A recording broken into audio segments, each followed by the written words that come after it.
Bonjour et bienvenue, je suis ravi de vous retrouver. Aujourd'hui, on va parler sécurité.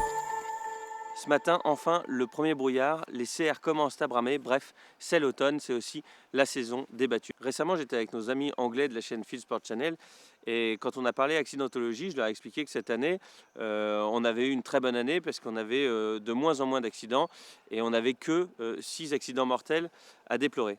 Là, ils se sont marrés, ils n'ont pas compris. Ils m'ont dit, mais 6 accidents mortels. Alors, en Angleterre et en France, on n'a pas du tout les mêmes façons de chasser, on n'a pas du tout les mêmes territoires, ça n'a absolument rien à voir. Donc, encore une fois, il faut arriver à comparer ce qui est comparable. Maintenant, on a encore énormément d'efforts à faire. Si vous reprenez la liste des accidents mortels qu'on a publiée sur le site du chasseur français, je vous mets le lien en description, beaucoup sont complètement stupides. On pourrait les éviter. Présenter maintenant quelque chose qui n'est pas nouveau mais qui me semble relativement utile. Alors évidemment pas pour toutes les chasses, en revanche pour les chasses où on va être posté pendant 4 ou 5 heures, ça se replie et ça vaut peut-être le coup de le glisser dans sa housse et d'avoir quelque chose de très clair pour matérialiser ces angles de 30 degrés. L'an dernier, j'ai choisi de faire un petit peu différemment et au lieu de calculer mon angle et de prendre un point de repère, j'ai matérialisé mes angles de 30 degrés.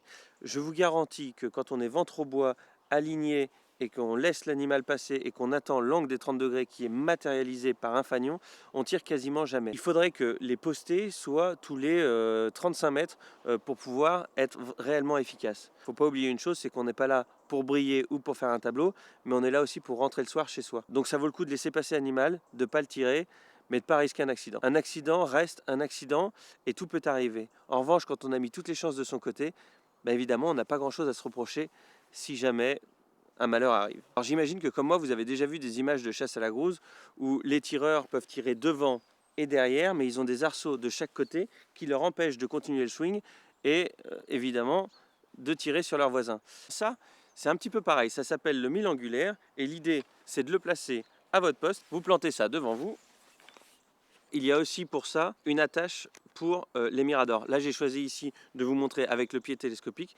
Donc ça fonctionne de la même façon que pour ces fameux arceaux de grouse. Vous matérialisez ici la ligne de postée ou toutes les zones de danger et automatiquement, vous allez avoir votre angle de 30 degrés qui va être calculé et matérialisé par ces deux fanions. Si les gens tirent dans les 30 degrés, ça arrive quand même parfois qu'une fois que le posté est passé, la personne épaule et puis attendre les 30 degrés et tire. Bon, là, ça va pas être possible, sinon on va prendre le fanion. Donc, ça va obliger d'attendre les 30 degrés pour épauler et enfin venir aligner l'animal et le tirer. Et comme ce produit est assez bien fait, la ligne de postée, elle n'est pas toujours droite.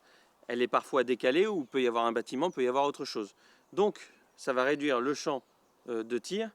Et là, c'est très très simple, il suffit simplement de décaler ça en admettant que là par exemple il y a un bâtiment, je vous laisse regarder le champ dans lequel je peux tirer. Il est tout petit, Sauf que si on ne le matérialise pas comme ça, est-ce que réellement on s'en rend compte? C'est pas sûr, pas à chaque fois. Voilà pour la petite présentation du mille angulaire de First Chasse. Niveau sécurité, on est sur la bonne voie, mais on fera jamais assez. Quand on dit le zéro accident n'est pas possible, si, il est possible. Maintenant, il faut qu'on se donne les moyens d'y arriver. En attendant, je vous souhaite à tous une excellente saison. Soyez prudents, courtois, prenez soin de vous et à bientôt.